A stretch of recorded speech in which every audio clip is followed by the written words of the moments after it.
सन्माननीय सुनील शिंदे साहेबांनी सांगितलं की जी जुनी खरी मुंबई आहे त्या मुंबईमध्ये पार्किंगचा फार मोठा जटिल प्रश्न आहे। इमारती चाळीच्या आता मोठ्या इमारती झाल्या, परंतु पार्किंगची व्यवस्था अजूनही कुठे नाही। अशा परिस्थितीमध्ये मुंबईकर प्रत्येकाच्या घरात मोटरसायकल आणि गाड्या ह्या सर्रास वाढल्या आहेत। आज आम्ही स्लम रिडेव्हलपमेंटला जातो, माननीय मुख्यमंत्री साहेब इथे आहेत। आम्ही गाड्यांची पार्किंगची व्यवस्था डेव्हलपमेंट प्लॅनमध्ये देतो, परंतु मोटरसायकल पार्किंगची व्यवस्था देत नाही। असे अनेक उदाहरणं माननीय मुख्यमंत्र्यांच्या पण आम्ही कानावर घातलं की BTD चाळीचा पण आम्ही विकास करतोय। त्या BTD चाळी 2-3 हजार मोटरसायकल असतील, पण त्यांच्या पार्किंगची व्यवस्था नाही आहे, गाड्यांची व्यवस्था नाही। तर या बाबतीत माननीय मुख्यमंत्र्यांनी खाली निर्देश द्यायला पाहिजे आणि त्या बिल्डरला किंवा डेव्हलपरला तो FSI जो फ्री दिला तर त्या बाबतीत तो विषय चांगला जाईल। माझा महत्त्वाचा प्रश्न आहे की वाहन न थांबवता ऑटोमॅटिक जे फोटो काढले जातात त्याचा SMS तात्काळ जात नाही, तो SMS काही काळाने जातो, तर ते अपडेट केलं पाहिजे। ते अपडेट आपण कराल का? आणि या बाबतीत अनेक ठिकाणी मारामाऱ्या झालेल्या आहेत पोलिसांच्या आणि लोकांच्या, आणि त्यामुळे TVवर येतात, त्याचे लोकांमध्ये पोलिसांची प्रतिमा खराब होते। तर यासाठी याचा अवेअरनेस की आम्ही चालान करतोय त्याचा अवेअरनेस आम्ही करणार का, आणि स्पेसिफिक ह्याची जिम्मेदारी ट्रॅफिकला दिली आहे का पोलीस स्टेशनला दिली आहे, याबाबत माननीय मंत्री महोदय माहिती देणार का?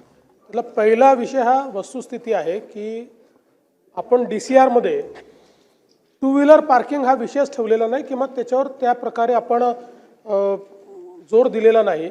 त्यामुळे आज अनेक ठिकाणी जेव्हा आपण विशेषतः इलायची सारखं बांधकाम करतो त्या ठिकाणी 2 व्हीलरचं पार्किंगच नाही आहे, आणि मग सगळ्या लोक दिसेल त्या ठिकाणी 2 व्हीलर पार्किंग करतात। त्यांनी जे सांगितलं तेही खरं, BDD ते आमच्या लक्षात आलं, नंतर आपण ते त्याच्यामध्ये इन्क्लूड करून घेतलं, आणि म्हणून त्या संदर्भात नगरविकास विभागाला आणि मुंबई महानगरपालिकेला सूचना देऊन आपल्या DCR मध्ये तशा प्रकारचा काय बदल करता येईल हा प्रयत्न आपण करू। दुसरा मुद्दा जो प्रसादजींनी मांडला की SMS उशिरा येतात, हे खरं आहे, काही बाबतीत असे घडलेले 1-1 महिन्यांनी SMS आले आहेत। त्यामुळे जसं आता राज्यमंत्री महोदयांनी सांगितलं, हे पूर्ण सगळं सिस्टीम आपण अपग्रेड करतो आहोत। ती अपग्रेड करून त्या सिस्टीममध्ये तात्काळ ते SMS गेले पाहिजे। एवढंच नाही तर आता अनेक जुन्या चालांची वसुली बाकी आहे, तर त्याच्यामुळे आहे ती खरं आहे, आणि आपल्या कायद्यातल्या काही तरतुदी अशा आहेत की ज्याच्यामुळे एका विविक्षित कालावधीवरनं ती वसुली करता येत नाही, आणि आता ऑटोमॅटिक आपण चालान जनरेट करत असल्यामुळे इतक्या मोठ्या प्रमाणात चालान जनरेट होतात आणि तेवढी वसुलीची आपल्याकडे व्यवस्थाही नाही, आणि म्हणून या संदर्भात काही लोक अदालत घेऊन अशा प्रकारच्या ज्या काही चालान जुने आहेत हे चालान त्या ठिकाणी लोक अदालतीच्या माध्यमातून काही रिलीफ देऊन आणि त्या चालांची वसुली करण्याचा एक विचार आपण करतो आहोत। त्या संदर्भातली कारवाई आपण करणार आहोत। दुसरं, एक मध्यंतरी मी बैठक घेतली होती, एक सिस्टीम देखील आम्ही लावण्याचा प्रयत्न करतो आहोत की चालान जनरेट झालं तर 6 महिन्यात त्याची वसुली करता आली पाहिजे। आज आपल्याकडे आपण आपल्या सिस्टीममध्ये कोणाचा लायसन्स रद्द करत नाही, कोणाचं रजिस्ट्रेशन रद्द करत नाही, त्यामुळे काही लोक तर हॅबिच्युअल चालान घेतात आणि भरतच नाहीत। तर त्या दृष्टीने एक व्यवस्था कशी उभी करता येईल हा देखील प्रयत्न आपण निश्चितपणे करतो।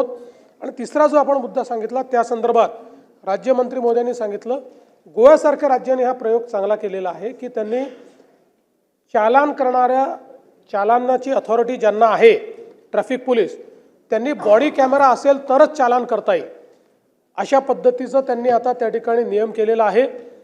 टप्प्याटप्प्यानं तोच आपल्याला महाराष्ट्रात आणायचा आहे। पहिल्यांदा काही प्रमुख शहरांमध्ये आपण तो हे करू, कारण आपल्याला माहिती आहे की शेवटी सगळी भांडणं वाद विवाद हे चालांच्या दरम्यान खूप होतात। म्हणजे मेरे को पहचानता नहीं क्या असे सांगणारे लोक आहेत आणि तू किसके औलाद आहे म्हणणारे लोक आहेत। त्याच्यामुळे या संदर्भात जर बॉडी कॅमेरा असला तर या सगळ्या गोष्टी मिनिमाइज होतील, आणि भविष्यातही काही लिटिगेशन झाले तर त्यात आपल्याला सोपं पडेल, आणि म्हणून टप्प्याटप्प्यानं बॉडी वॉर्न कॅमेरा हा आणण्याचा देखील शासनाचा विचार आहे।